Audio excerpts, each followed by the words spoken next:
rise.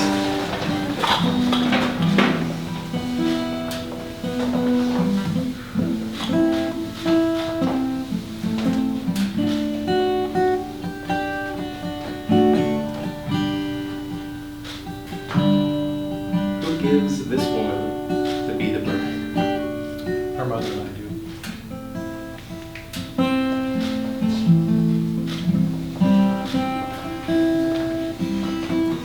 Family and friends, anyone who's seeing us online, thank you so much for gathering us with us today to celebrate Luke and Hermione.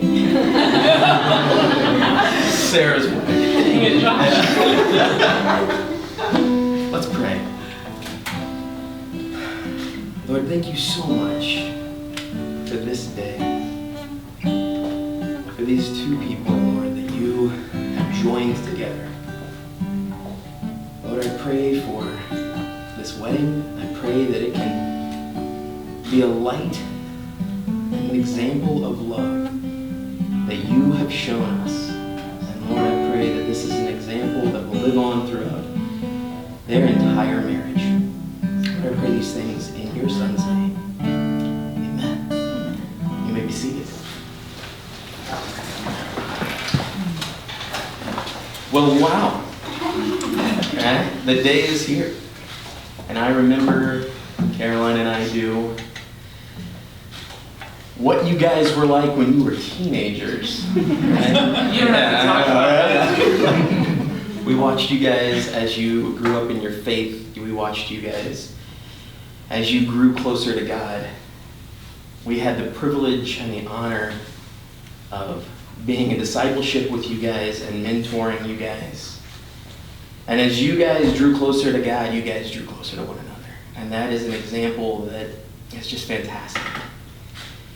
And I can't wait to see what's going to happen throughout the rest of your all's life, marriage, and what's going to happen coming into the future.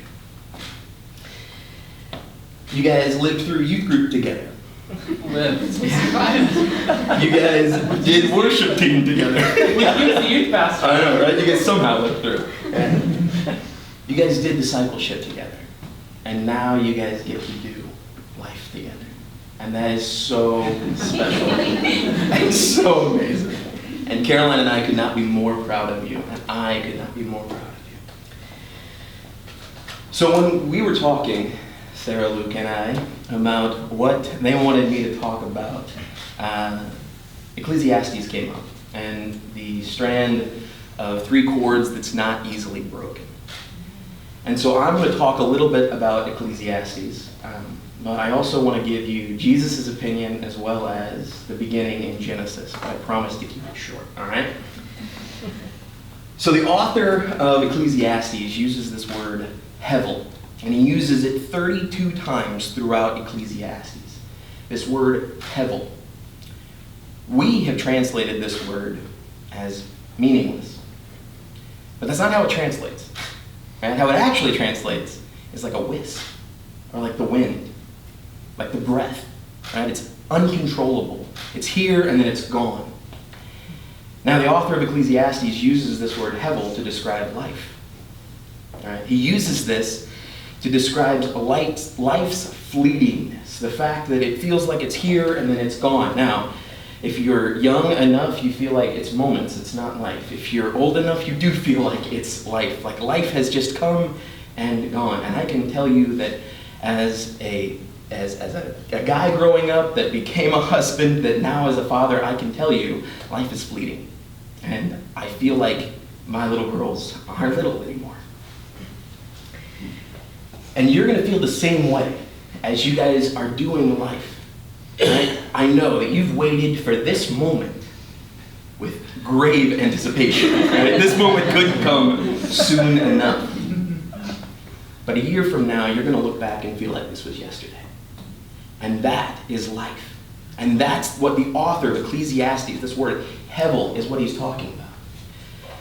Now, if that's where it ended, and I just told you that life moves quickly, right? Have fun, have a great life.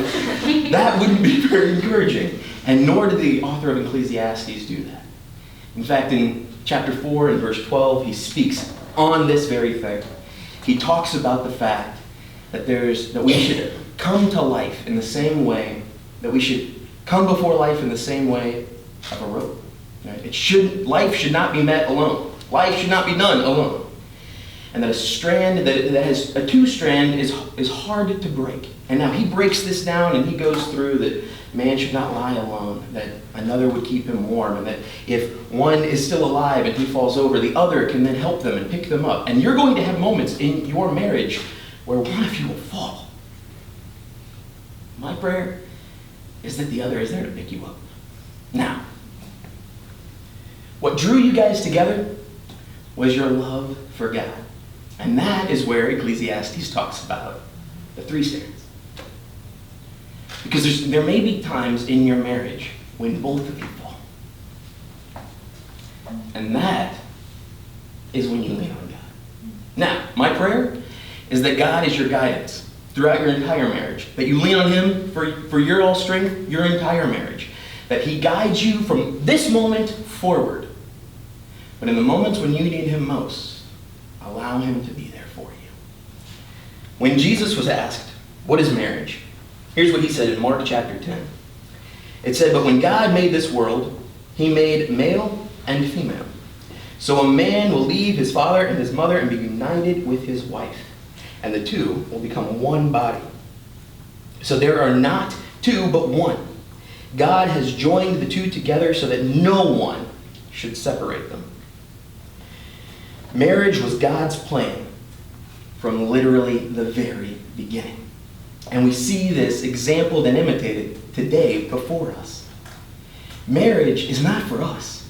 Marriage is to example the marriage between God and his bride, the church. And as you guys live your marriage together, live that example out. You are exempling the love of God to his bride. And you are exempling the bride's love to God.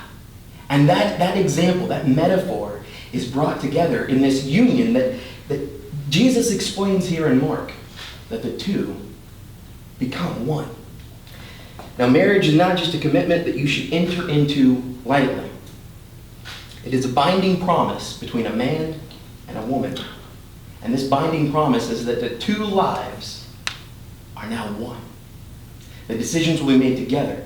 That life will be lived together. That as you grow closer to God, you do this together.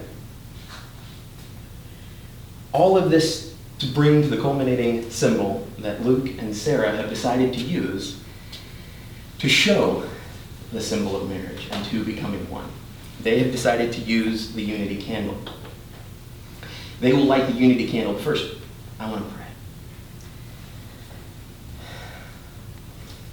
Lord, thank you so much for Luke and for Sarah. Lord, I pray for their marriage. Lord, I pray now that when waves come crashing, you are their strength. That in high moments, when all it is praise, Lord, I pray that they fall on their knees in humility before you. Lord, draw them closer to you as you draw them closer together. Lord, bring a unity that no man can break. Lord, I pray these things in your Son's name. Amen.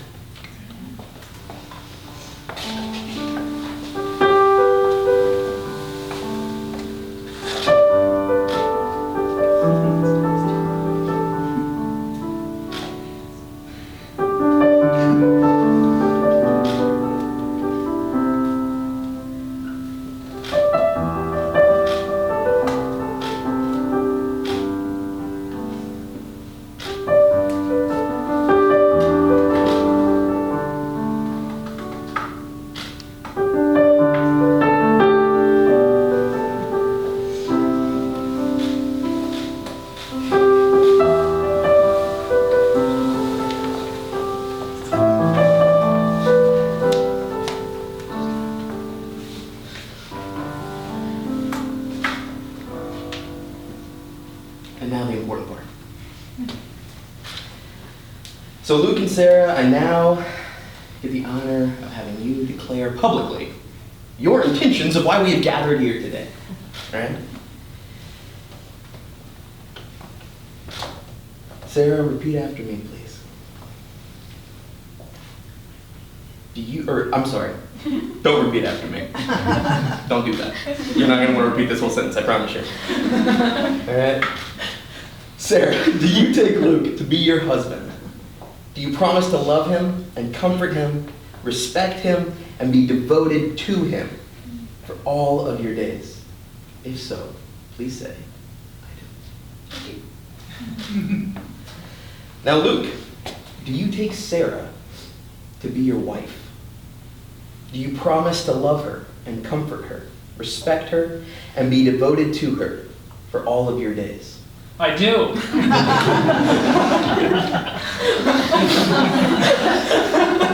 Well, now Luke and Sarah have decided to do traditional vows. So this, they will repeat after me. Luke, we'll start with you, buddy. I, Luke. Oh, I, Luke. Take you, Sarah. Take you, Sarah. To be my wife. To be my wife. To have and to hold. To have and to hold. From this day forward. From this day forward. For better or for worse. For better or for worse. For richer or poorer. For richer or poorer. In sickness and in health. In sickness and in health. To love and to cherish. To love and to cherish. All the days of my life. All the days of my life. Now, Sarah, repeat after me. I, Sarah. I, Sarah. Take you, Luke. Take you, Luke. To be my husband. To be my husband. To have and to hold. To have and to hold. From this day forward. From this day forward. For better or worse. For better or for worse. For richer or poorer. For richer or poorer. In sickness and in health. In sickness and in health. To love and to cherish. To love and to cherish. All the days of my life. All the days of my life. Luke and Sarah have decided to use rings in exchange. Can I have the rings, please?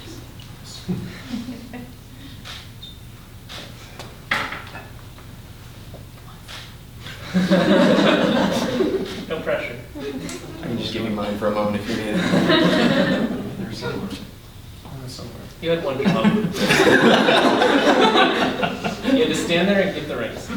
Oh, well, Oh, they're together! yeah. Oh, that's so Oh, that's adorable. sweet. And that scared me. Already together. I love it. Okay. All right. These rings are to be a reminder of the promise that you have made today publicly before everyone, including online. Notice this circle. The circle of the ring has no beginning and it has no end. It is an eternal circle meant to represent your life vow with one another to love each other. Sarah, please put the ring on Luke's finger and repeat after me. With this ring, With this ring. I thee wed, and bind my life to yours. And bind my life to yours. With all my heart. With all my heart. And all my soul. And all my soul. I'm happy that you kept up with them. Sorry, I'm straight for the live stream. There's so many people in the room right now. There's like 100 on the left. Luke, put the ring on Sarah's finger and repeat after me. With this ring. With this ring. Sorry. I thee wed. She's very distracted. She will be the rest of your life. I thee wed. I be wed. And bind my life to yours. And bind my life to yours. With all my heart. With all my heart. And all my soul. And all my soul. Now the fun part. Luke and Sarah, you have exchanged vows, you have exchanged rings. I now, by the power vested in me, get to pronounce you husband and wife. Luke, you may kiss your bride.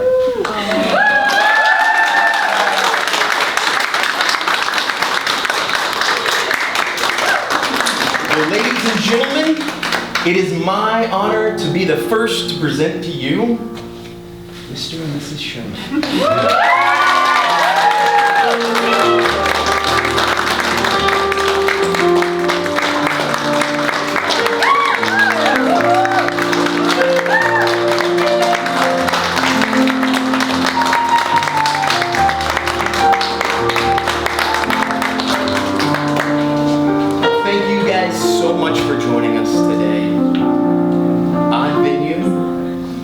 different feel, but I promise that the promise that they made together is still just as real. Thank you guys so much for joining us today. I would say you're dismissed, but instead I'm just going to say thank you for coming.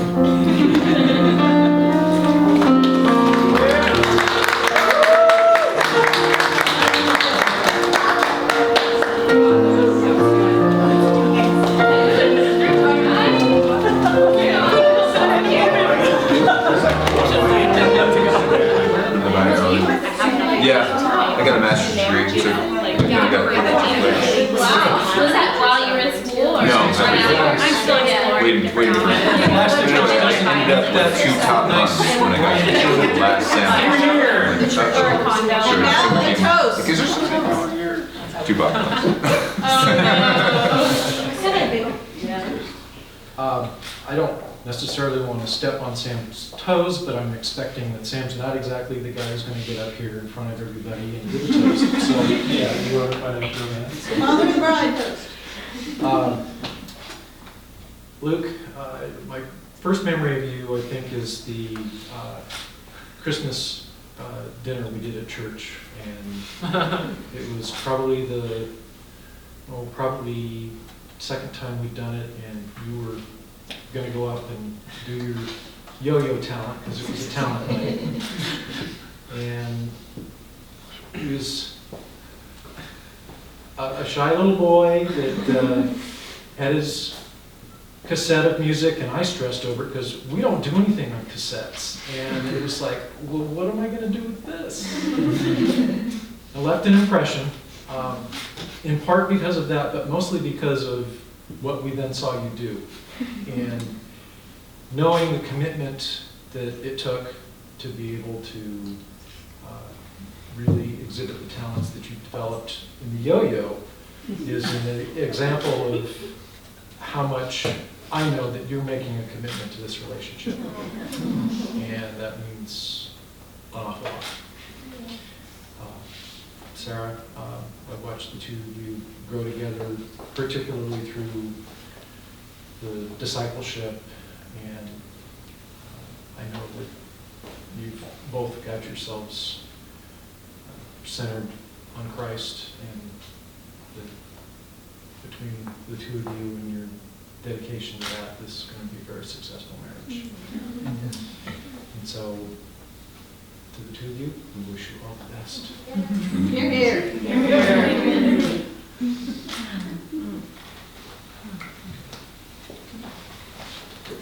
All right, nicely done.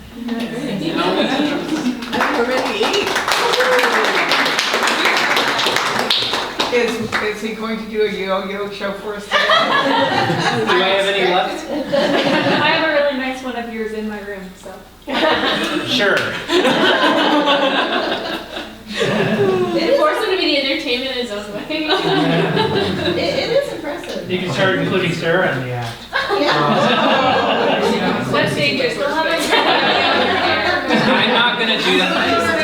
I only did that because I didn't know what would happen. Now I know. Roughly, you want to go first? Okay. All right. We'll make a plate for the bride and groom. If the rest of you would like to just go ahead and start grabbing some food. I guess we'll start down on that end since it's kind of closer to the